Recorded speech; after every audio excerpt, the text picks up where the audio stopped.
Hey there, and welcome to another episode of Research Connects. I'm your host, Steven Cisneros, and we're live at the 2026 Animal Ag Tech Innovation Summit in Fort Worth, Texas. With me for this episode is Rhys Pirie from Meat and Livestock Australia.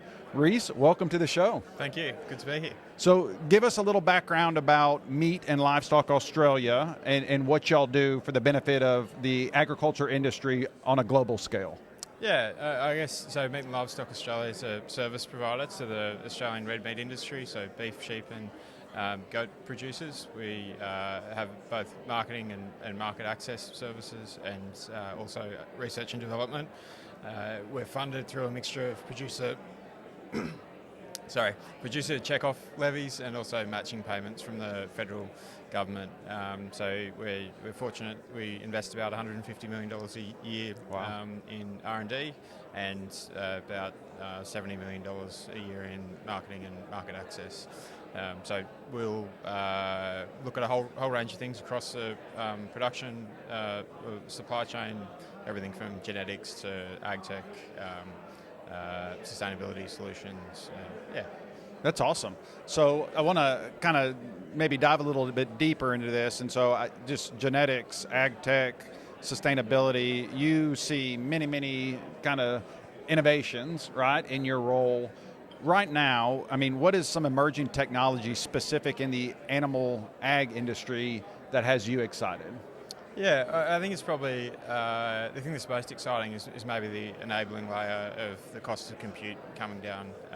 We exist in an industry that at its heart is just a really complex biological challenge. Sure. And I think we're starting to see computing power at a cost that's equivalent to the biological challenge. So metagenomics, genetics, computer vision, they're all things that are highly reliant on low cost of compute.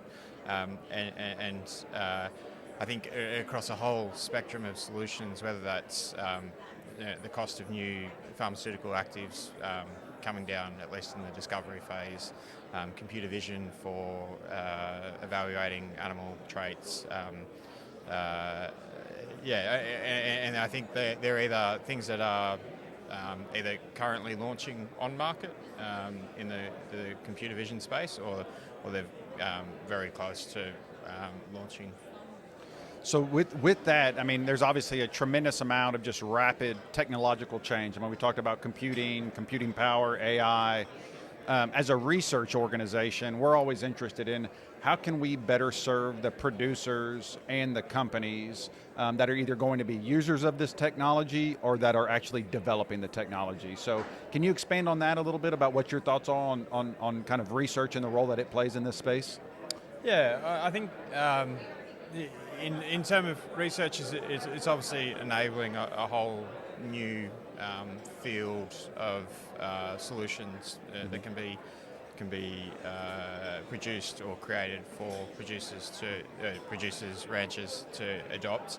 I think the role of researchers is around applying their skills that they have that ranchers don't, in terms of creating a solution.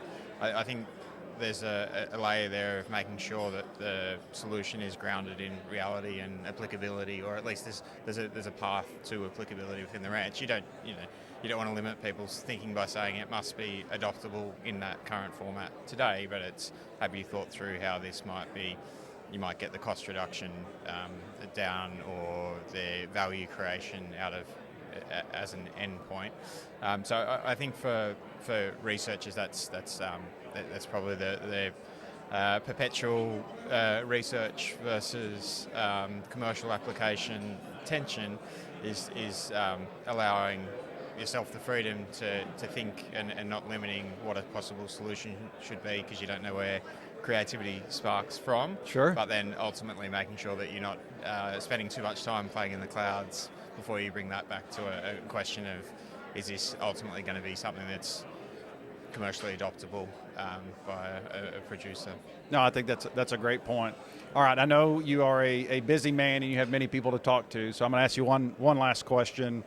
We're here again at the Animal Tech Innovation Summit. With everything that you see, I mean, what gives you the most optimism about just kind of the animal ag industry as we look forward the next decade or so? I think it's probably just really around what we're seeing in terms of consumer demand for the products. People love red meat, from our context, Australia exports about 80% of its production. So it's important for us that consumers all over the world love red meat, and I think there's been a change in the narrative from 5 to 10 years ago where maybe red meat was being more challenged in its societal role. That's especially in the States. What I've found interesting is that it's now being celebrated. And so, yeah, for me, I think that's super exciting. It just looks like there's consumer demand is really positive, and ultimately that's what everyone depends on, is for people to want our product and continue buying it. Well, Rhys, I agree with you 100%. Appreciate what y'all do at Meat and Livestock Australia. Appreciate your time today. It's been great to get to know you. And that's a wrap for this episode.